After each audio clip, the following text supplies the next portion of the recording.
oldin sajda va rukudan turg'izaman. U odam shunday qilganligi uchun qiyomatda Alloh uning boshini eshakning boshiga aylantiradi.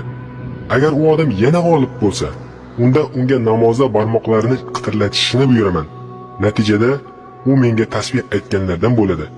Lekin bu ishni namoz ichida qildira olsam, agar u meni yana mag'lub qilsa, uning yoniga yana boraman va bu safar namoz paytida uning burniga uflayman.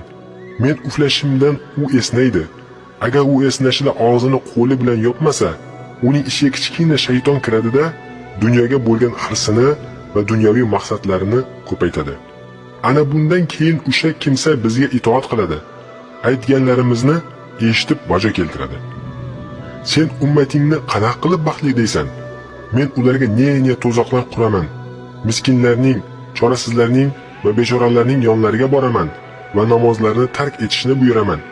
Va yana namoz sizlar uchun emas, namoz boylarga va sharoiti yaxshi bo'lganlar uchundir deyman. Keyin bemor va kasallarga boraman-da, namoz o'qima deyman. Chunki Alloh taolo Nur surasida 61-oyatda kasallarga qiyinchilik yo'q degan deyman. Namozni shifo topganingda o'qiysan deyman. Va u namozni tashlab qo'yadi, hattoki kufrga ham kirib ketishi mumkin. Agar u namozni tark etib o'lib ketsa, Allohning huzuriga chiqqanda Alloh unga g'azablanadi.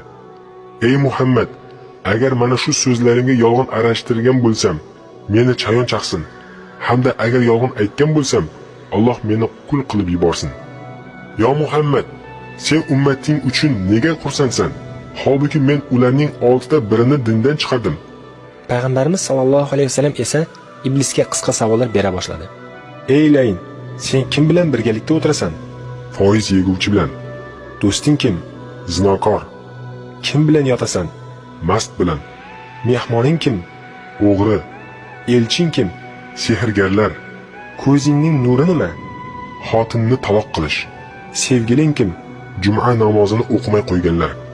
Payg'ambarimiz sollallohu alayhi vasallam mavzuni ozgina o'zgartirib, boshqa savollarga ko'chdi. Ey la'natli iblis, seni qaysi narsa ranjitadi? Alloh yo'lida jihodga chopgan otlarning kishnashi. Xo'p, unda sening jismingni nima eritadi? Tavba qiluvchilarning tavbasi. Jigaringni parcha-parcha qiladigan narsa nima? Tuni kuni Allohga istig'for aytish. Yuzingni burishtiradigan narsa nima? Yashirin sadaqa. Ko'zlaringni ko'r qiladigan narsa nima? Tungi namoz. Boshingni egdiradigan narsa nima? Jamoat bilan o'qiladigan namozning ko'pligi. Payg'ambarimiz sollallohu alayhi vasallam yana mavzuni o'zgartirdi va mana bu savollarni so'radi. Sen uchun odamlarning eng baxtlisi kimdir? Namozini qasddan tashlab qo'ygan